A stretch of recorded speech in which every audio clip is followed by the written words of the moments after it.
Bismillahirrahmanirrahim. Assalamualaikum warahmatullahi wabarakatuh.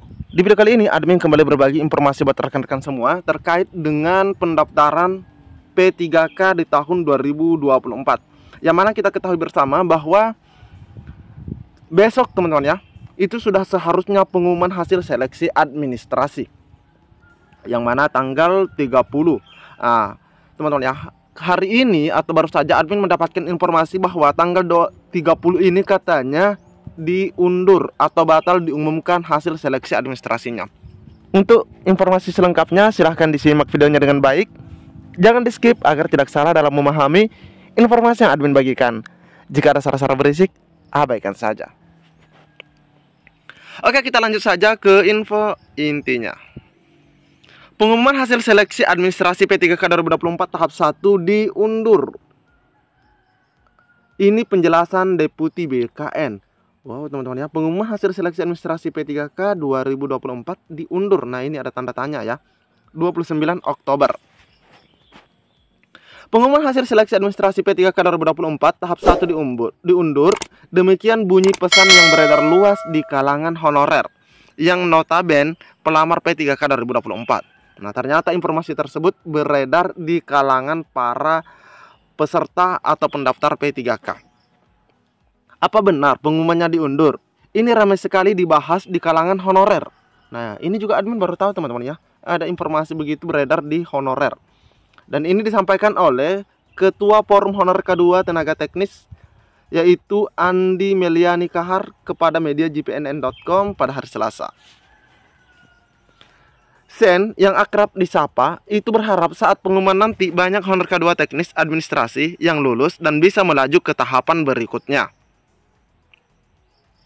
Merespon hal tersebut, Deputi Bidang Sistem Informasi Kepegawaian BKN Suharmen mengungkapkan sampai saat ini belum bisa memastikan apakah ada perubahan jadwal pengumuman hasil seleksi administrasi atau tidak. Nah ini teman-teman ya, jadi BKN sendiri belum berani menyampaikan apakah pengumumannya betul-betul diumumkan pada tanggal 30 sesuai jadwal atau diundur. Nah ini belum teman-teman ya.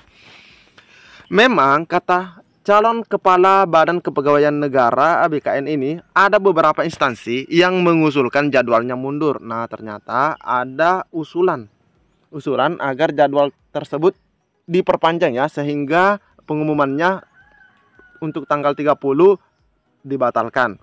Oke. Namun masih dalam rentang waktu yang ada atau tidak menggeser jadwal pelaksanaan ujian. Nah ini ya, saya belum tahu jadwal pengumuman hasil seleksi administrasi P3K 2024 tahap pertama diundur atau tidak. Kan ini pendaftaran masih sampai pukul 23:59 ya. Lebih lanjut dia menjelaskan alasan Pemda untuk minta pengunduran waktu salah satunya karena jaringan komunikasi internet. Jadi sebenarnya ada memang permintaan dari instansi atau pemerintah daerah agar pengumumannya diundur, tapi Pak Suharmen itu belum bisa memberikan penjelasan teman-teman ya, apakah diundur atau tidak karena ini masih dalam proses. Jadi instansi yang minta mundur memang hanya daerah bermasalah dengan jaringan komunikasi internet. Nah jadi di sini kita bisa menyampaikan bahwa kalaupun mundur berarti tidak semua teman-teman ya. Kalaupun ya, ini kalaupun mundur berarti tidak semua teman-teman ya, tergantung instansi atau Pemda tersebut terkait dengan jaringannya. Ditanya berapa daerah minta pengunjung, dia mengaku tidak hafal angkanya, tetapi hanya beberapa daerah saja, artinya tidak banyak. Sebagai pengingat, BKN selaku Ketua Panitia Seleksi Calon Aparatur Sipil Negara atau CASN 2024 menetapkan jadwal pengumuman hasil seleksi administrasi itu dilaksanakan pada 30 Oktober sampai 1 November. Jadi dimulainya 30 Oktober teman-teman ya. Dilanjutkan masa sanggahnya dilaksanakan pada tanggal 2 sampai 4 November. Adapun seleksi P3K 2024 tahap 1 dikhususkan bagi pelamar prioritas guru. Nah, ini sudah kita tahu juga teman-teman ya terkait hal ini yang diprioritaskan. Jadi terkait jadwal mundur itu belum fix teman-teman ya, belum fix mundur. Namun kalaupun mundur itu hanya berlaku di beberapa instansi. Ingat ya, hanya di beberapa instansi. Oke, selanjutnya kita ke informasi berikutnya terkait penyelesaian tenaga honorer.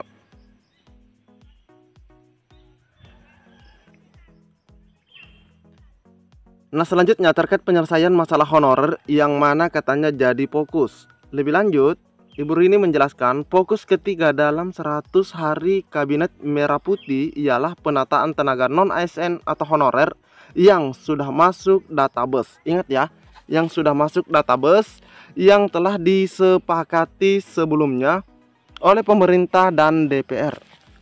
Oleh pemerintah dan DPR, teman-teman ya. Sebagaimana amanat Undang-Undang Nomor 20 Tahun 2023 tentang aparatur sipil negara. Menteri ini kembali menegaskan, jadi ini kembali ditegaskan bahwa prinsip utama dalam penataan tenaga non-ASN atau honorer menghindari PHK, tidak mengurangi pendapatan, menghindari pembengkakan anggaran, dilakukan sesuai dengan regulasi yang ada. Dijelaskan, penyelesaian tenaga non-ASN atau honorer dilakukan lewat mekanisme seleksi P3K. Jadi penyelesaiannya, teman-teman ya, penyelesaiannya itu tetap melalui seleksi P3K. Formasi pada seleksi P3K 2024 diberikan 100% untuk honorer melalui seleksi CAT dan kelulusan ditentukan berdasarkan peringkat terbaik. Pengadaan P3K 2024 dilakukan 2 gelombang. Nah, gelombang pertama ini sudah berjalan bagi yang THK 2 dan honorer yang terdata dalam database BKN, termasuk juga yang P1. Kami sangat berharap dukungan dari segenap pimpinan dan anggota Komisi 2 DPR RI untuk keberhasilan pencapaian program kerja kami guna mencapai agenda pembangunan 2025-2029. Pada kesempatan tersebut, Ketua Komisi 2 DPR RI Muhammad Rifki Zami Karsayuda menyampaikan kesiapan pimpinan dan anggota Komisi 2 DPR RI untuk menjadi mitra Kemenpan RB dalam melahirkan solusi yang cepat dan tepat pada berbagai pekerjaan rumah yang ada. Dia mengatakan Kemenpan RB sebagai mitra Komisi 2 DPR RI memiliki peran yang sangat vital dalam reformasi birokrasi, manajemen kepegawaian, serta berbagai hal lainnya termasuk kelembagaan dan pelayanan publik. Jadi teman-teman, terkait penyelesaian honorer ini sebagaimana disampaikan oleh Ibu Rini Widianti ini itu tetap sesuai dengan hasil pendataan. Nah, sebagaimana dijelaskan bahwa tujuan penataan non-ASN di sini ada 6, melaksanakan mandat Undang-Undang Nomor 20 Tahun 2023 tentang ASN, pemenuhan P3K sesuai kebutuhan di lingkungan instansi pemerintah, memperjelas status kepegawaian tenaga non-ASN, teman-teman ya, non-ASN di lingkungan instansi pemerintah. Dan di nomor 4, pemetaan dan identifikasi. Nah ini penting, pemetaan dan identifikasi tenaga non-ASN yang dapat diusulkan menjadi P3K. Ingat, yang dapat diusulkan menjadi P3K. Mendorong tenaga non-ASN mendaftar dan mengikuti seleksi P3K tahun 2024. Meskipun kita ketahui di sini ada kendala ya, karena ada beberapa instansi yang mana tidak menyiapkan formasi untuk semua yang tenaga non-ASN-nya. Ini berdasarkan komen teman-teman di kolom komentar channel ini.